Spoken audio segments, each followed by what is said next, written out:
Shalom Charim, I'm Stephen Ben-Nun. You're watching Israeli News Live. Very eventful day today. Jens Stoltenberg from the NATO, the commander of the NATO forces there, announcing, Secretary General that is, announcing 300,000 troops being put on high alert, as they're saying, Russian aggression. I'm a little baffled by the Russian aggression part. I mean, is there anything that we might look at this and say, Russian aggression, wait a minute, who started doing the major buildup? Who began to break the rules and put their forces there on Russia's border, European border? I think it was NATO, if I'm not mistaken. That's what happened in Poland, Latvia, Lithuania, Estonia, and even this whole issue about Ukraine. This is where everybody brings up the issue. Oh, the Russians, they came and invaded Ukraine. No, they never invaded Ukraine. You know, does anybody forget that it was Yanukovych, who was a pro-Russian president, that actually called Russian military to rescue him from a CIA-backed coup? Oh, by the way, Jens Stoltenberg is also saying there is a great bit of propaganda going on in the European Union by the Russians. Must be people like, well, you know, anybody that is not biased towards NATO must be propaganda. I don't know, maybe we're falling on their radar, not making them very happy because we keep exposing what they're doing. Like in the case where you had, what was his name, Barack Obama, yeah, you know, the guy that said he's gonna have to take and put a whole lot more tanks and troops over there on Russia's border because Putin said he's going to build 40 more ICBMs. Putin never said anything about building 40 ICBMs until we had already documented all the NATO troop movement, tanks and everything else going over on the border. Now suddenly we have this new big huge buildup that Jens Stoltenberg is talking about. And by the way, if you remember about, what was it, about a week and a half ago, we had the Croatian parliament member on, Ivan Pinar, who was telling us that coming back from Brussels, the Croatian prime minister announced suddenly to his parliament there, we are sending our troops over to the Russian border to deal with the Russian aggression.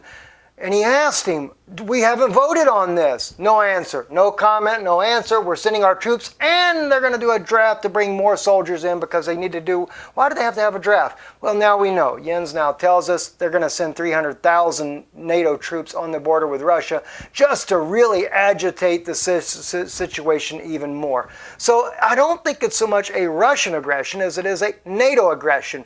But as I mentioned not too long ago, and maybe it is kind of fair to take a look at this again, what did this all get started with to begin with? Well, it's that 10 regions of the world. You remember those there? Russia back here in 1973, they were going to get part for their region. Estonia, Latvia, Lithuania, Belarus, Poland, Ukraine, Serbia, Moldova, all those places there. Oh, well, I'm sorry, Russia. Suddenly, NATO decided, you're not getting all of that. Now, I think what you'll get now is, we're going to take all that from you. All the ones that you were going to be part of your sector, we'll take away and we'll let you have Ukraine.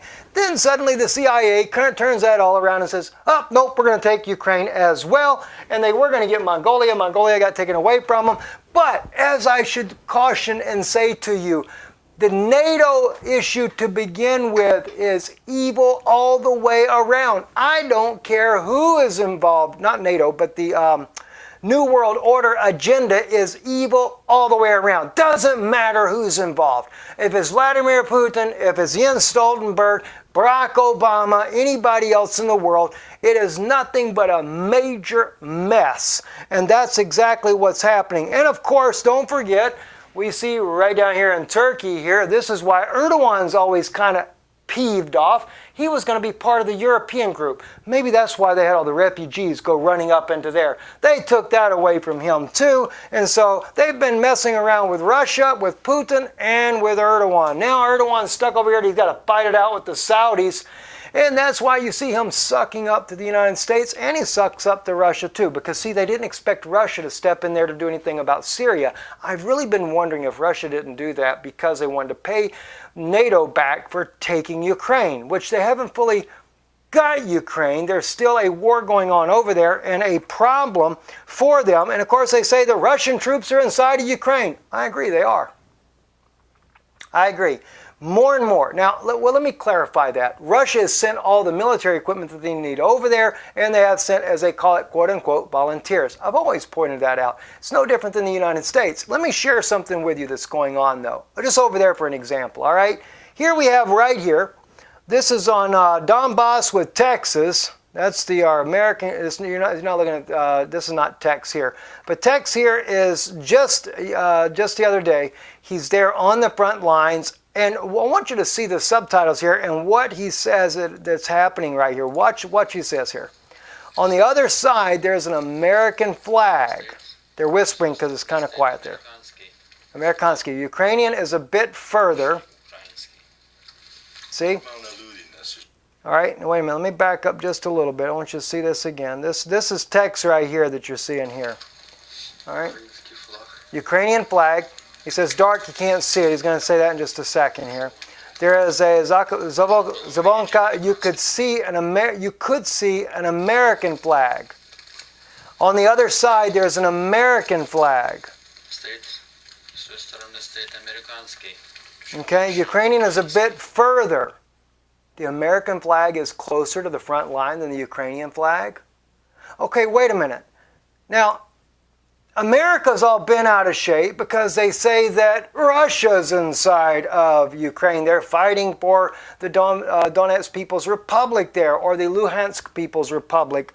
The different groups there that have broken away from Ukraine. And you know, you can't blame the people from breaking away.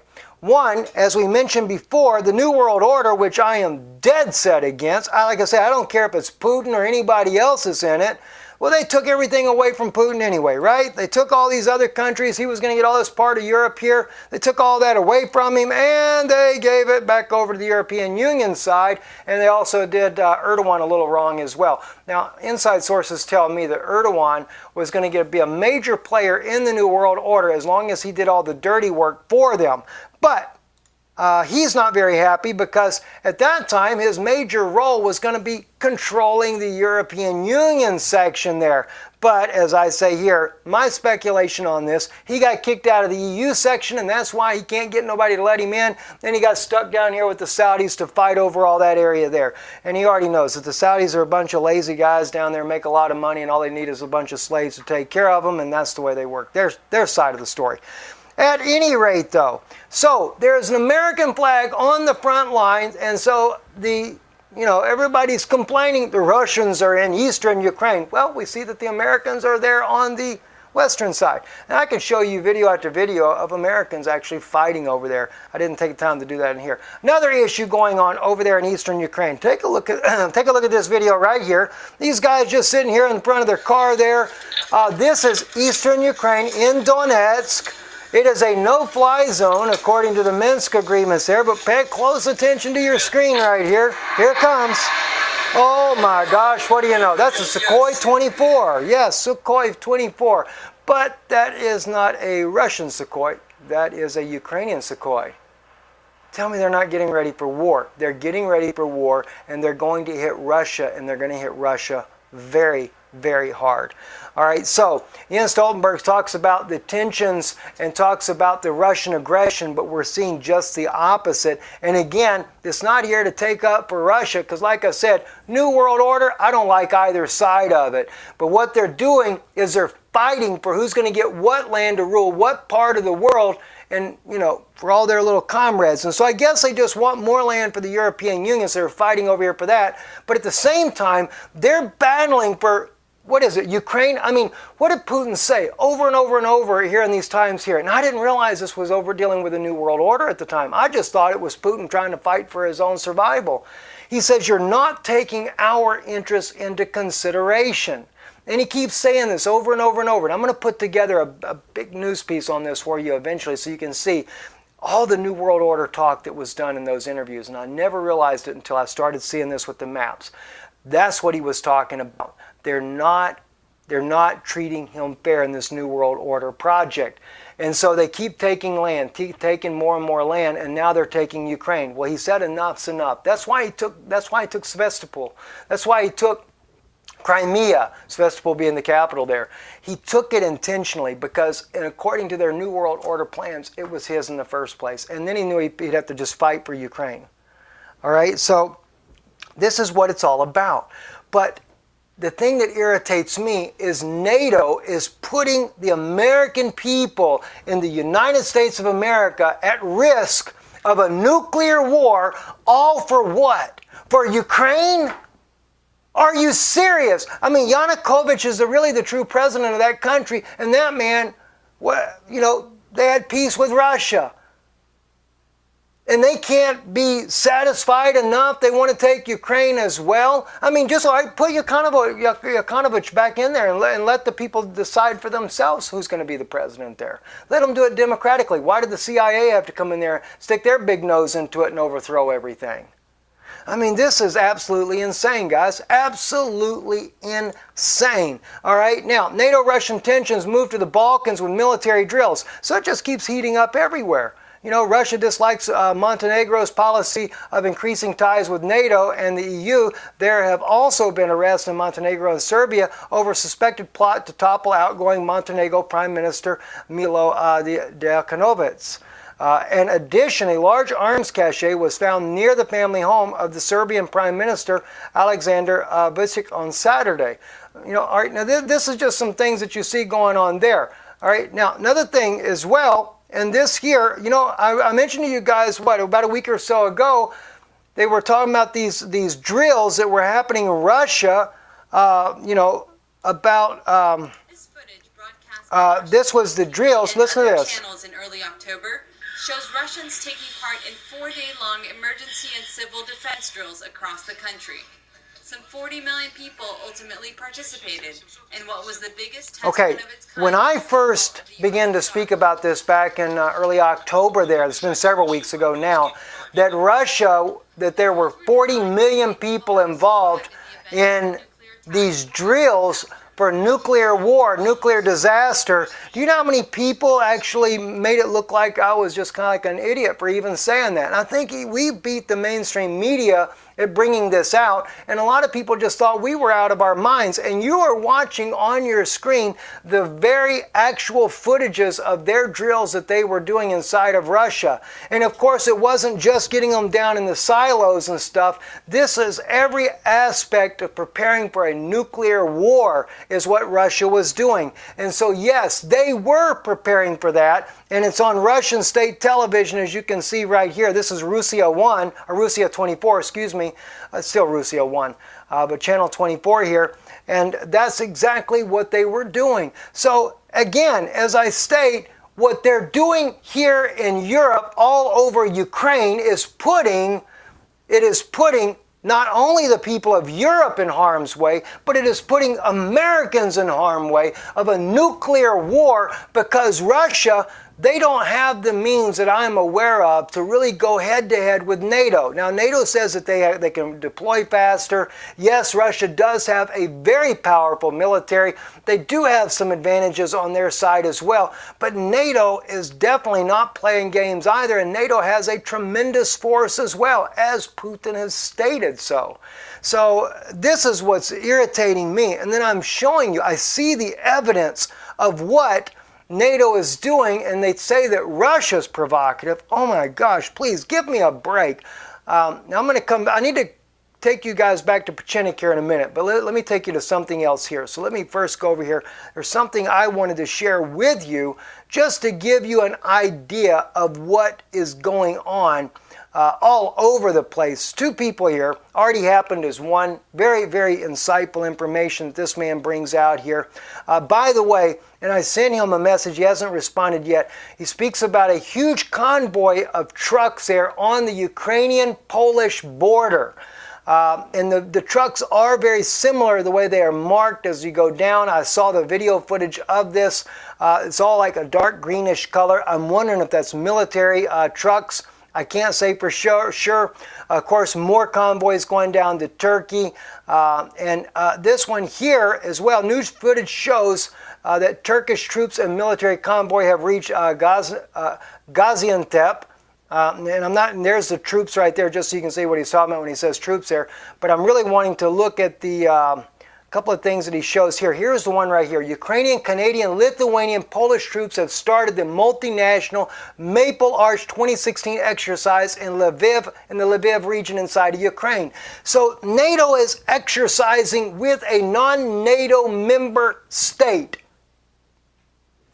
What you just saw just a moment ago, right? Right here. What does he say? Let me put it on the screen. Okay, so you can see it big enough.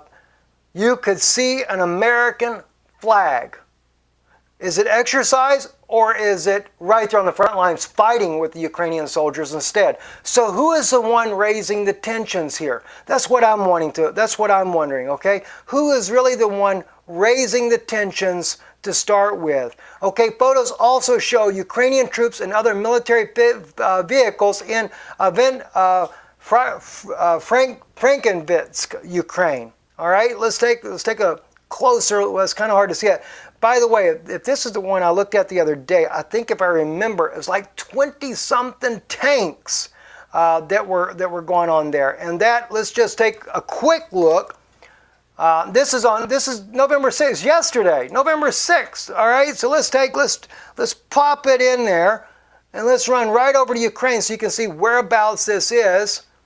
Back out so we get a decent picture there. Again, that's the western part of Ukraine here, is where it's at on your border here, closer to Slovakia, Hungary, Romania, those areas there. Everything has been starting off in there. I've seen several convoys already coming out of that area there, headed to the east there. Again, another one, long column of tanks loaded on a freight train, and this is a separate one altogether. This is the one that I saw the other day. I counted on there. You have to really look and do some serious close looking there. There were 25 tanks on that train car right there headed to eastern Ukraine. You don't tell me they're not getting ready for a war? And this is not even a NATO state. But they're obligated to Ukraine because why? Well, they toppled it. CIA toppled it, and that's something they got to do. Now, just to be fair here, now we have it right here also in Russia. A huge convoy here. Let's take a look at where this is at in Russia here. This is Russia also responding to what's going on. So they're sending as well. They are also sending in tanks as a response. But let's see where Russia's doing theirs at. That's outside of Moscow there. And they're sending their tanks. Looks like they already had snow over there, and they may have. I know here we're going below zero now here. I say below zero, below freezing. And Celsius is below zero, 5 degrees below zero right now here in the Czech Republic. So it's a very little light snow that they got there just recently, and that's not unusual. So, and they're just to the west of Moscow. As you can see, Moscow right here to the west. Where are they headed down? Either Belarus, or maybe they're going to the south towards Ukraine's border. Russia knows what's going on as well, guys.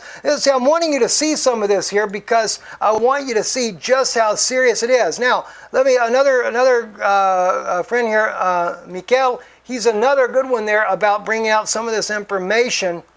And let's see, what is it? Again, in Ukraine, Mykolaiv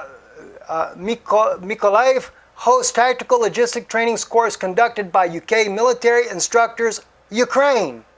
Inside of Ukraine. Again, he shows all these things that are going on as well.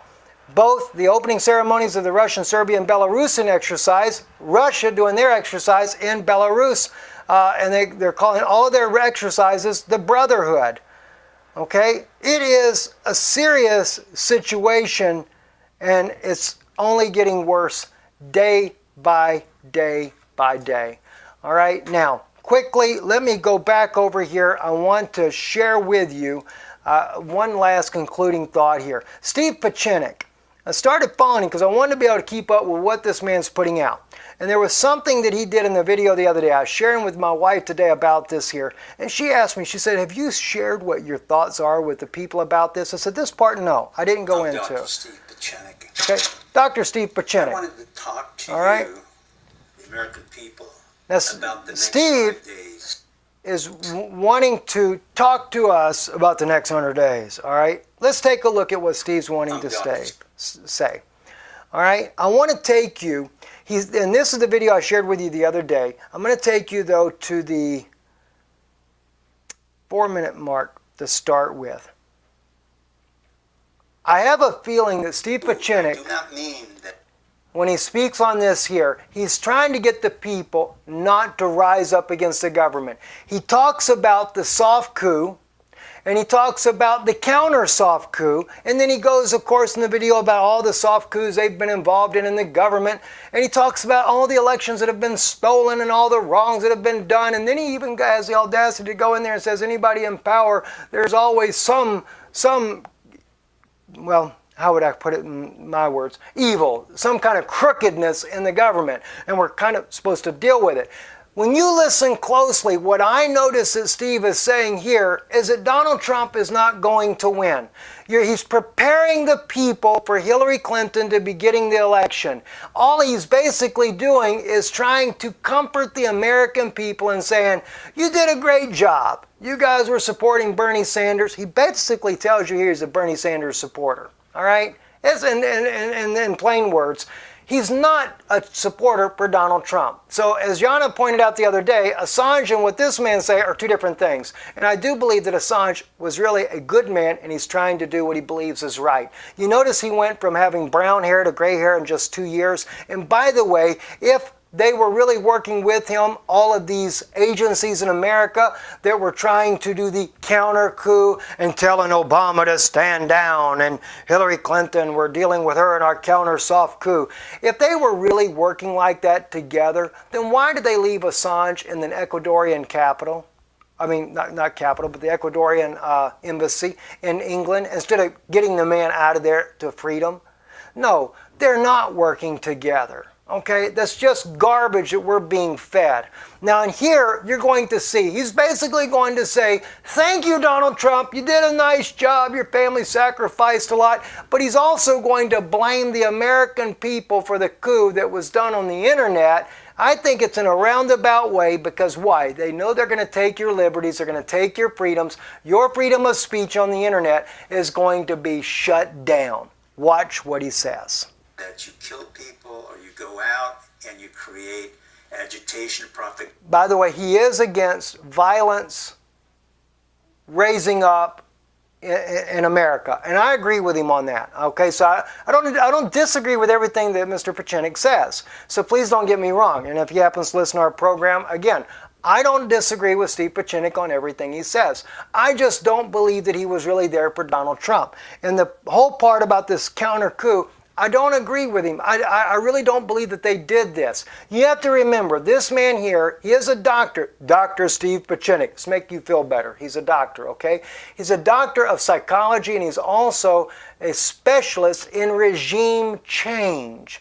So he has been sent here to the forefront to prepare you so that you will just sit back and say, oh, it's okay, Hillary made it. I'm sorry. Well, and quite honestly, I agree. What are you going to do about it? You can't do nothing. It would be insane for anybody to rise up with weapons. So I agree with him. It is stupid.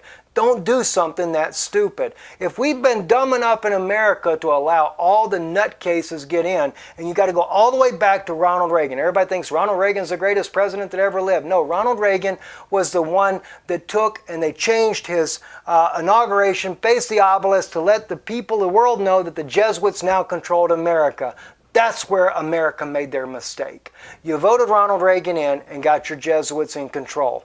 That's why the Catholic Church worked with Ronald Reagan to bring down the Soviet Union. All right? Now, listen to Steve Pieczenik. Again, and fire in the streets and disrupt the everyday work life of America. What I mean by that is that we have been able, through the internet, to disrupt any activities which are not beneficial to the Republic. Who determines that? Pretty much you do, the American public. And when the American public was disturbed by what they heard and saw. Did you notice what he said? The soft coup was done through the internet, and you do. They're blaming the American people. And he's not saying it out like that, but they're setting up the American people to lose their freedom because we are the ones, you and I didn't get as much into this whole thing about Hillary Clinton. I mean, I've definitely said my piece about it as well, no doubt about it. But the point is, he's blaming the American people for the soft coup. That's what this man's doing. And so we're going to pay the price. They're going to take the freedom of the internet away. And you know how Russia was talking about making this new supercomputer and stuff like that that replaces the internet so that they don't have to worry about being on the World Wide Web? I'm wondering if Russia's new internet system isn't going to be the world internet system for the rest of the world as well. Just like BRICS. BRICS really is the new world order monetary system, possibly. That's what I've been told by inside source. I cannot verify that. But he says you never take down the IMF when the US dollar crashes, etc. The IMF implodes on itself. That they created BRICS as the beginning of the new monetary system for a global new world order. I don't know if that's true or not, but it is interesting to think about. Okay? Again, it doesn't put Putin in the best light in the world. As we would say, he's playing ball. Or has he really gone rogue, which the same insider told me he could have gone rogue and really is trying to fight against it. I don't know which one is which at this point. All right? Listen some more here. With regards to Hillary and Bill Clinton and Podesta and Uma Abedin, they reacted appropriately. I want to thank the Trump family for having come forth and offered their services to this country. They didn't have to. They were not a political family. Not a political family. A lovely family of entrepreneurs. Do you notice he's telling the Trump family goodbye? You know, I want to thank the Trump family for coming forth. They didn't have to. He's going to tell you, they put their father out to ridicule and everything. But he's, okay, he wasn't the guy. All right? The man is preparing you as a psychologist, letting you know Trump is not selected to be president. All right? Go listen to it. I'm going to put the link in there. Let me go to 545. I want you to see what he says here. Be part of any hierarchical system, no matter where you go. A certain amount of corruption is inherent in a system where people have to rule other people. What really begs the issue is the amount of corruption. With the Clinton Foundation and the Clinton individuals, we had so much corruption that it basically undermined the republic. Obama was part of that corruption. The Bushes were part of that corruption, as Bill Clinton was. So in effect, you have to think of this revolution in a timeline between the 1990s and 2016. So it's not all of Hillary's fault. The election, and then the Bushes came back and stole their election in Florida. And now we, the people, are taking away that right of the Clintons or anyone else to determine our fate. I want to thank you all on behalf of myself and those of us who've served this country to continue to serve the country. Still, we're being coupled in together along with the coup. And I want you to understand that come November 8th, it will be a peaceful change of administrations. And whatever happens, remember, the revolution is not over. Democracy you still get a little bit of hope. Vigilance and dissension. That's part of what makes us so great. But I caution you, do not express this in a hysterical fashion or in an agitated way. Let us peacefully go forth, express our dissent, and vote accordingly. And hopefully we can win this time. Thank you, Mr. and Mrs. America, and God bless you. Well, we've been checked out. Oh my gosh, guys. This is just terrible. I mean, maybe I'm wrong. I mean, guys, I know I don't have all the answers, but if that's not two things that I notice here. If that's not saying, thank you, Donald Trump, you did a great job, we appreciate it, Hillary Clinton's going to be the president. All right? If that is not him saying goodbye to Donald Trump, if that is not Pachinik grooming you and preparing you calm down, don't do anything, accept Hillary Clinton as your president. If that's what, I mean, that's as plain as day to me. Maybe I'm wrong. You guys tell me what you think. And then ask yourself the question too, why is the guy doing everything in black and white? There's got to be a psychological factor to that. Is that a psychological thing that tells you we see things in black and white? I don't know. You tell me. I'm Stephen Ben-Nun. You're watching Israeli News Live. Shalom. Or Ein Shalom. There is no peace.